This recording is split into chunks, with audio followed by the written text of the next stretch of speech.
May napakaganda pong kwento tungkol po sa isang maliit na bata na 5 years old. Isang araw siya po ay pumunta sa isang drugstore at may dala-dala po siyang pera nilagay po sa counter. Sabi po sa pharmacist, "Sir, meron po ba kayong binebentang gamot na himala?" Nagtataka ito pong pharmacist. "Anong ibig mo sabihin?" Sabi po ng maliit na bata, "Sir, ito po lahat ng naipon ko.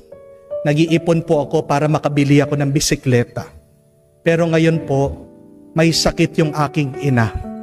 At sabi po ng doktor na tanging himala na lang po ang makakapagpagaling sa kanya. Meron po ba kayong gamot na himala?" At sabi po ng pharmacist, "Bata, walang himala dito. Pero kung gusto mo ng himala, libre lang. Tabi ng drugstore ay may simbahan, pumunta ka kay Jesus. Magdasal ka sa Kanya. Dahil si Jesus lang ang doktor na makakapagbigay ng gamot ng himala sa iyong ina." Dali-dali po itong bata tumakbo sa simbahan, dala-dala yung kanyang pera. At nakita po niya itong larawan ng ating Panginoon nakapako sa krus. Tinapon po yung pera doon sa paanan ng ating Panginoon. Sabi, "Jesus, ito po yung ipon ko. Hindi na po ako bibili ng bisikleta. Tulungan niyo lang po yung aking ina. Hindi ko man po kayo matutulungan nang bumaba dyan sa krus. Alam ko po, nahihirapan kayo. Alam ko po, maraming nagdadasal sa inyo. Alam ko po, busy kayo. Pero mahal na mahal ko po yung aking ina. Sige na po, tulungan niyo yung aking nanay." Pero kahit na paano po siya magdasal, tahimik lang daw po si Jesus sa krus. Hanggang sumagot po ulit itong bata. Sabi niya, "Kung hindi niyo po ako matutulungan, pupunta na lang po ako doon sa inyong ina, si Mama Mary. Di ba mahal na mahal niyo din po yung inyong ina? Pwede niyo po ba tulungan yung ina ko din? Magpapatulong lang po ako sa inyo." At habang po palang nagdadasal yung bata, napadaan yung parish priest, yung pare, naririnig siya. At biglang lumapit doon sa bata, sabi, "Bata, kung magdadasal ka sa Diyos, makiusap ka. Huwag ka mag-alala. Tutulungan ka niya kung mananalig ka." Naawa po itong parish priest, tinulungan po pauwi yung bata. Sabi po ng pare, "Dalhin mo na yung pera mo. Basta't pagdasal mo yung nanay mo, sige pagdadasal ko din siya." At habang pauwi, kinekwento daw po ng bata yung nangyari, yung sinabi ng doktor na himala na lang ang magpapagaling doon sa kanyang ina.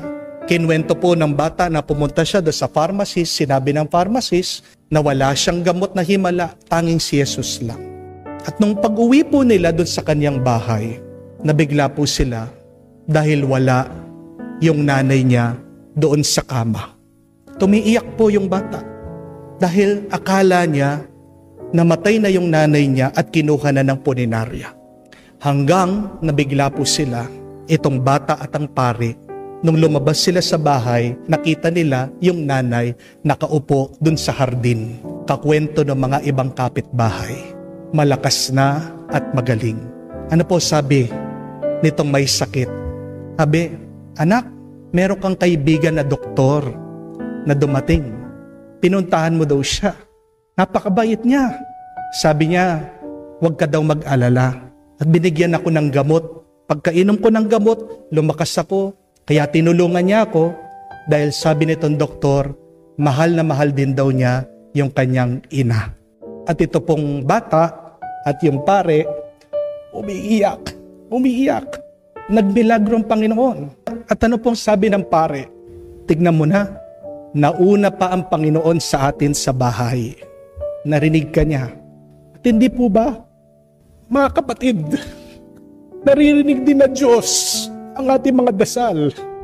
Alam ng Diyos ang ating mga paghihirap. Alam ng Diyos ang ating mga suliranin. Matagal na yung problema mo o ngayon pa lang, alam niya yan, nakikita niya, naririnig ka niya. Kaya magdasal ka lang at manalig ka sa Kanya. Anong mabuting balita? Balikan niyo po ang unang pagbasa, napakaganda. Hindi kagustuhan ng Diyos na tayo'y mamatay. At hindi natutuwa ang Diyos pag tayo'y nagdurusa. Kaya nga, gagawin niya ang lahat para matulungan tayo. Bakit tayo naghihirap? Anong paliwanag ng karunungan ng libro? Ito ay dahil sa masama at madalas kasalanan din natin. Pero kung gusto natin magkaroon ng kaayusan at kapayapaan at kabutihan ang ating buhay, anong kailangan nating gawin? Na lumapit tayo kay Jesus.